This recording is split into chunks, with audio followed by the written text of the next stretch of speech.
Welcome to CAN, Caribbean Affiliate News. My name is Siobhan Gobin. Here are the stories that we're following today, August 16, 2013. Governing party more united than combined opposition, says St. Kitts and Nevis Prime Minister. Cuban activists to resume protests against the Bahamas. Antigua Barbuda signs a $10 million loan agreement with the World Bank. U.S. softens travel warnings for Haiti following improvement in security environment. Details on these headlines and more when we return.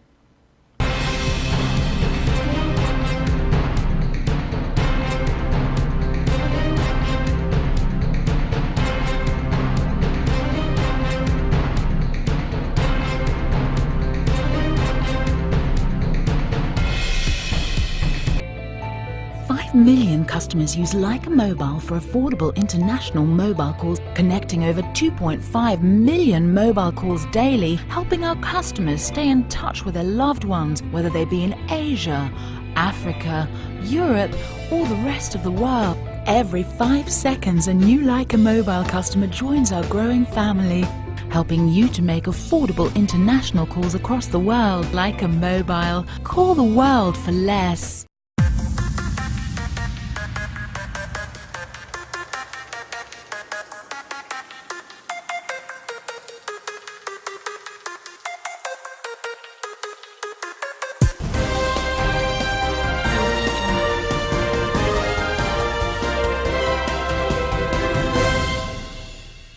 Welcome back to CAN, Caribbean Affiliate News. My name is Siobhan Gobin. This segment of the news is sponsored by Ambrose Travel. The combined parliamentary opposition in St. Kitts and Nevis, which is attempting to evolve into unity partnership, was on Tuesday blasted for what's seen as a delay in announcing just which elected MP is the leader of the arrangement. On his Ask the Prime Minister program on Tuesday, Dr. Denzil Douglas suggested that the matter of a united front was more applicable to his governing Labour Party than the emerging opposition coalition arrangement.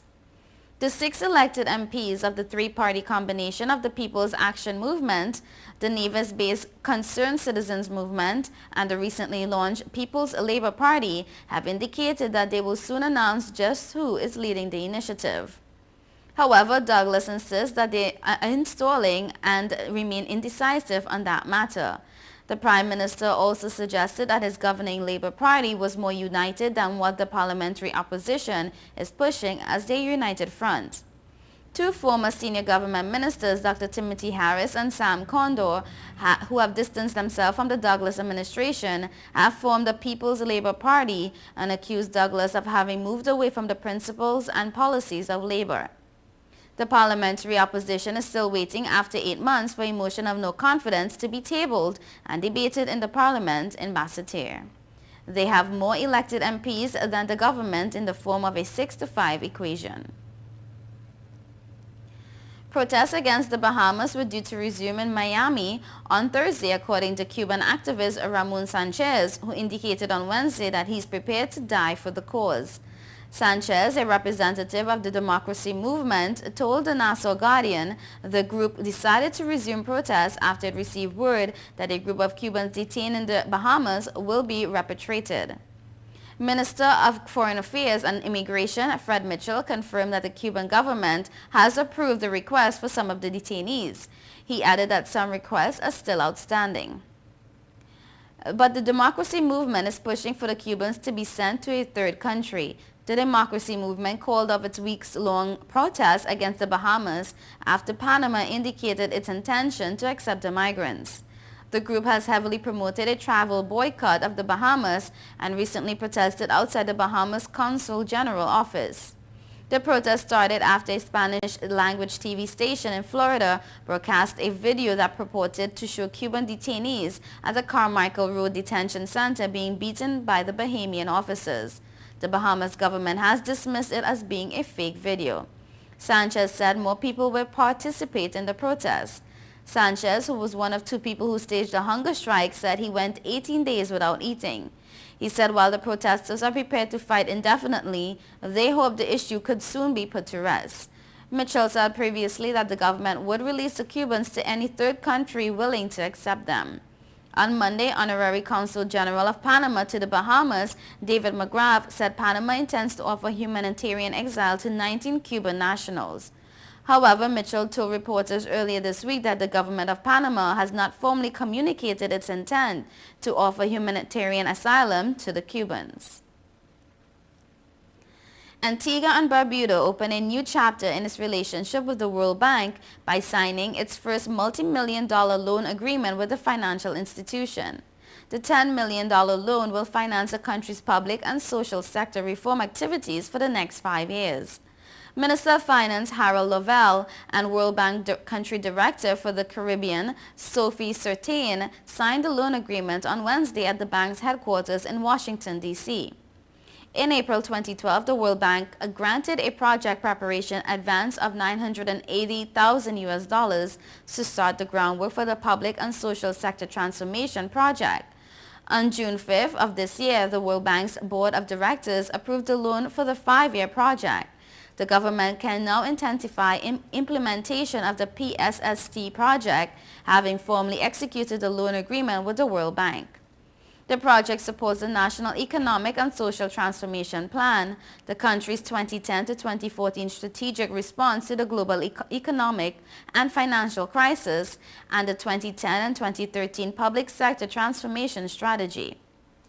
Antigua and Barbuda demonstrated its commitment to improve macroeconomic management with the development of the NEST plan, and in particular by implementing its fiscal consolidation program with financial assistance from the International Monetary Fund, the Caribbean Development Bank, and other development partners. Antigua and Barbuda's successful implementation of its fiscal consolidation program and the government's adoption of public financial management reforms cleared the way for the World Bank to provide much-needed assistance for the public and social sector initiatives. The $10 million loan is to be repaid over 30 years with a 5-year moratorium on principal payments. The U.S. State Department announced on Wednesday that it has softened the wording of its travel warning for Haiti, citing a decrease in crimes against visitors and an improvement in tourism infrastructure, which shows that the Caribbean country is becoming safer and easier for travelers.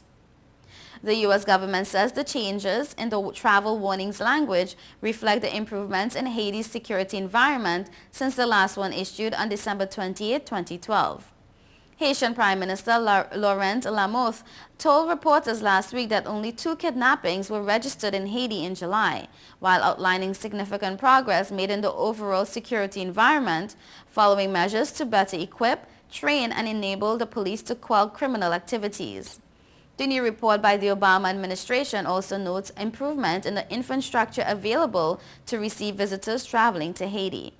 Several international hotel brands have decided to do business in Haiti, such as the Royal Oasis, Best Western that opened recently in the Haitian capital. Several other hotel chains, such as Marriott, announced plans to open in Haiti. You're watching Caribbean Affiliate News. We will be right back. Since we announced Sign and Drive with 0 out-of-pocket and low monthly payments, cars been flying out of Bronx Honda at a record pace. Whoa! New Accord with 0 out-of-pocket for $249 a month, or new Civics just $199 per month, or save thousands with 0% financing. You never had to leave the Bronx to get the best price on the Honda. Bronx Honda guarantees the lowest price in the Bronx. Bronx Honda, East Tremont Avenue. Visit BronxHonda.com.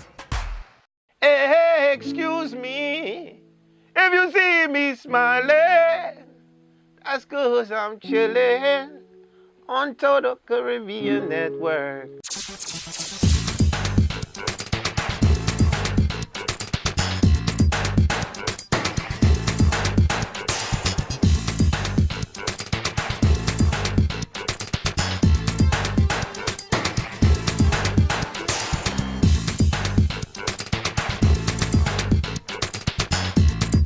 It's your boy Wyclef Jean, man, and I'm chillin', man.